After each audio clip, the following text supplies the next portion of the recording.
What's up, world? Welcome to the TYSK report. Let's dive into these tech articles, starting with fitness. Growl's interactive bag lets you punch your boxing trainer in the face. Growl is a startup launching a wall-mounted fitness device that uses a combination of projectors and sensors to give you a life-size boxing coach to train with. Unlike similar interactive trainers such as the Lululemon Mirror or Tonal, the Growl encourages physical interactivity with its screen that doubles as a punching bag you can actually hit. However, just like those smart home workout machines, it's pretty expensive even with the hardware cost spread across a monthly subscription. Pricing for the unlimited family access is anticipated to start at $150 per month on a 48-month plan or $190 per month for 36 months when pre-orders open in April 2025. That puts the price tag at $7,200 for 4 years or $6,840 for 3. That's not far off from the $7,407 cost of a Peloton Tread Plus over 4 years, including monthly subscription fees, and as with Peloton's hardware, you'll own the Growl at the end of the subscription period. The Growl detects when and where you punched it using a series of infrared time-of-flight sensors, turning its flexible surface into a large touchscreen while multiple cameras track your movements in 3D and provide real-time feedback using AI analysis. You can spar with the virtual trainer as they show you where to throw punches, or you can play interactive fitness games including a title that looks like the boxing equivalent of Beat Saber that has you punching a series of targets flying towards you. So as you've seen in that video, that looks like a very fun workout. This could definitely be something that you could utilize to get out some of that frustration you have towards a certain situation or life in general, or some day-to-day challenges that you might be going through. Now, when it comes to the price point, that is very, very high. Again, as with any new technology that comes out, the price point is always going to be high. So I'm not sure when this will get lowered down, but this seems like something nice that you will want to have and to kind of check out and experience. Now, I do wonder, for people who don't live in a house, when this is mounted to a wall, if you're punching it all crazy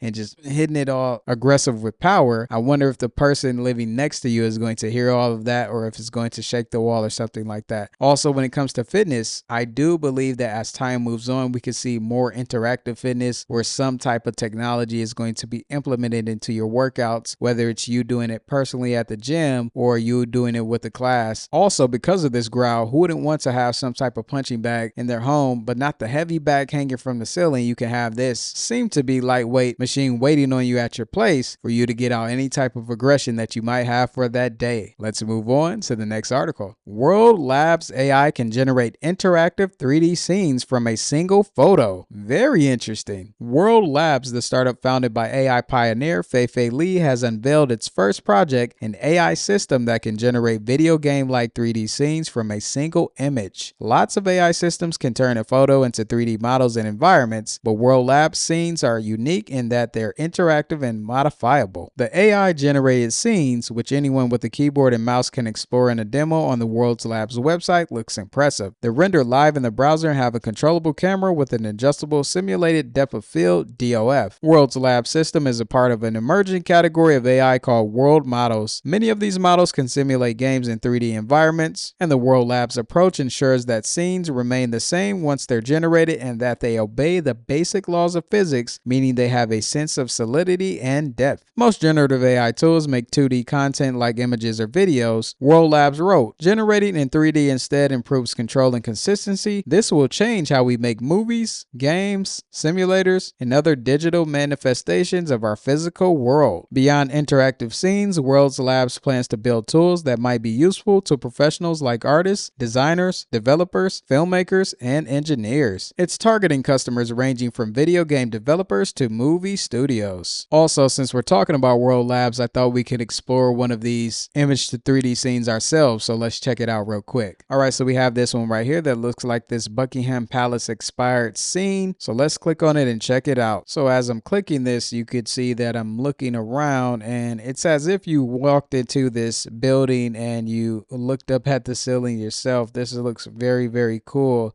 Scanning around, let's go to the back of it. Oh yeah, this looks really, really, really nice, really nice. And then let's see if we can get a little movement.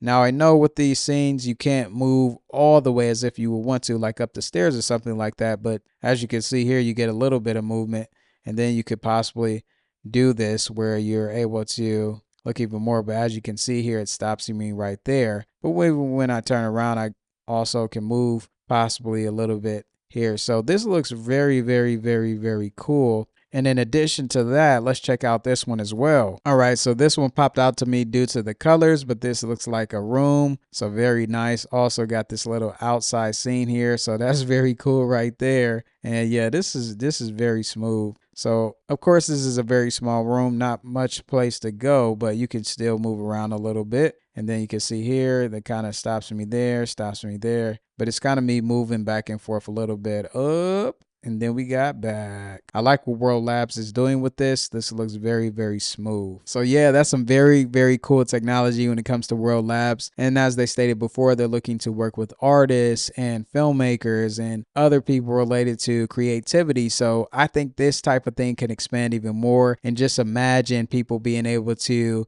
create games from this, or different movie titles or series or TV shows just from a photo, and then going from one photo to the next or something like that. So it's always exciting to see stuff like this where you can explore creativity in a way that you were never able to explore it previously. Now, as this technology gets better over time, I'm not sure if this is something that's going to replace video games or video game developers. It could, but this is always a reminder that when it comes to new technology, it could disrupt the current thing that's in place for certain industries at that moment in time. So it's always important to be mindful of that and be aware of what type of technological innovation is happening around you. Let's move on to the next article. A universal plug-and charge protocol for EV charging is coming in 2025. The fragmented and frustrating nature of our current EV charging landscape has been widely and correctly cited as one of the most significant barriers to EV adoption. But what if you could instead plug in and everything just work automatically? That's the goal of a partnership between nonprofit SAE's Industries Technology Consortia and a consortium of automakers and EV charging operators, along with Biden's administration's Joint Office of Energy and Transportation, which just announced a new security framework for universal plug-and charge that will be officially rolled out early next year. Plug-and charge aims to deliver a truly seamless and hassle-free charging experience in which every electric vehicle can plug into any public charger without any additional steps required from the vehicle owner. This was the intention of the official international standard ISO 15118, also called plug-and charge, that enables automatic charging and payment as soon as the car is plugged in. In vehicles with plug-and charge, the charger communicates securely with the vehicle and bills the owner without the need for app signups or additional billing information. Now, there will be benefits beyond seamless charging for EV owners, such as secure vehicle-to-grid V2G communication and bi-directional charging that will enable EVs to send energy back to the grid to help balance out power loads. This will help create a more resilient grid and should also head off criticism that the current energy system can't tolerate an all-electric vehicle fleet. So an electric vehicle protocol seems very, very interesting. Now, with Biden going out and Trump coming in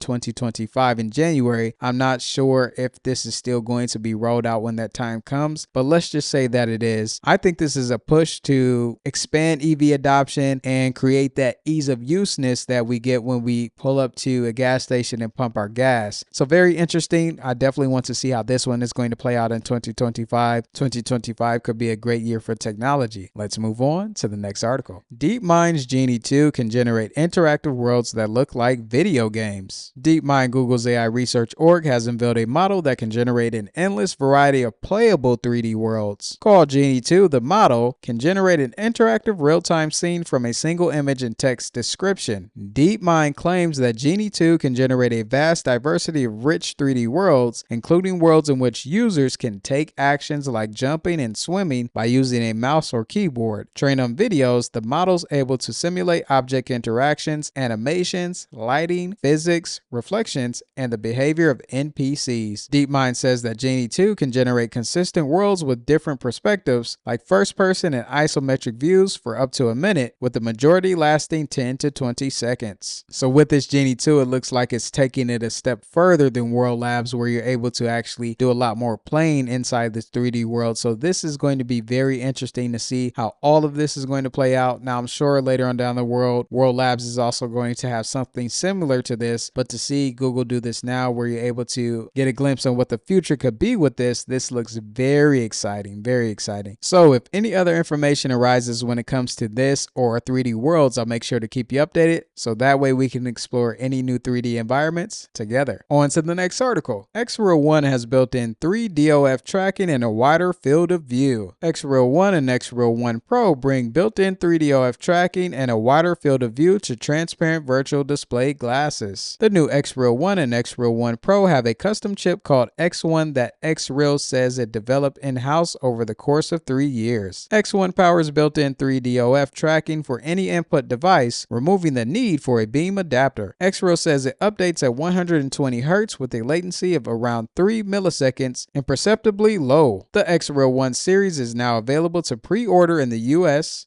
UK, France, Germany, Italy, Czechia, the Netherlands, China, Japan, and Korea. Xreal 1 is priced at $500, while the Xreal 1 Pro with wider field of view is priced at $600. So that's just some news when it comes to virtual display glasses. Now this one looks very interesting because it seems a little similar to where you have the MetaQuest headsets and the Apple Vision Pros. I do wonder if people would gravitate towards this versus having an actual headset over their head and eyes. So it's going to be interesting to see if this is going to grow even more now that it's going to be expanding to different parts of the world. I wonder what type of people is going to purchase these. I, for myself, probably would get one of these. It is a little pricey, but I'm sure with time it's going to go a little lower. So this is one I'm keeping on my radar to explore and see if it's something that I can check out and possibly implement into this channel. Let's move on to the next article. OpenAI is partnering with defense tech company Anduril. As part of the partnership, OpenAI will integrate its software into Anduril's counter-drone systems, which detect and take down drones. It's OpenAI's first partnership with a defense contractor and a significant reversal of its earlier stance towards the military. OpenAI's terms of service once banned military and warfare use of its technology, but it softened its position on military use earlier this year, changing its terms of service in January to remove the proscription. According to Sam Altman, he stated that our partnership with Anduril will help ensure OpenAI technology protects U.S. military personnel and will help the national security community understand and responsibly use this technology to keep our citizens safe and free. So that's just some of the latest news when it comes to OpenAI. It looks like they don't want to be left out because with Anthropic teaming up with AWS and Palantir for defense purposes, and then Meta also talking about wanting to get involved with defense purposes, they also wanted to make sure that they get involved with defense purposes and helping out the U.S. military. So it's going to be interesting to see how this one plays out. It looks like these companies are continuing to push for more utilization of their AI models. And again, I'm not sure who's going to come out on top, but they are definitely vying to be number one. So that's just some of the latest news when it comes to the world of technology. I hope you enjoyed the articles that were presented to you today. And as always, I want to make sure that you stay informed.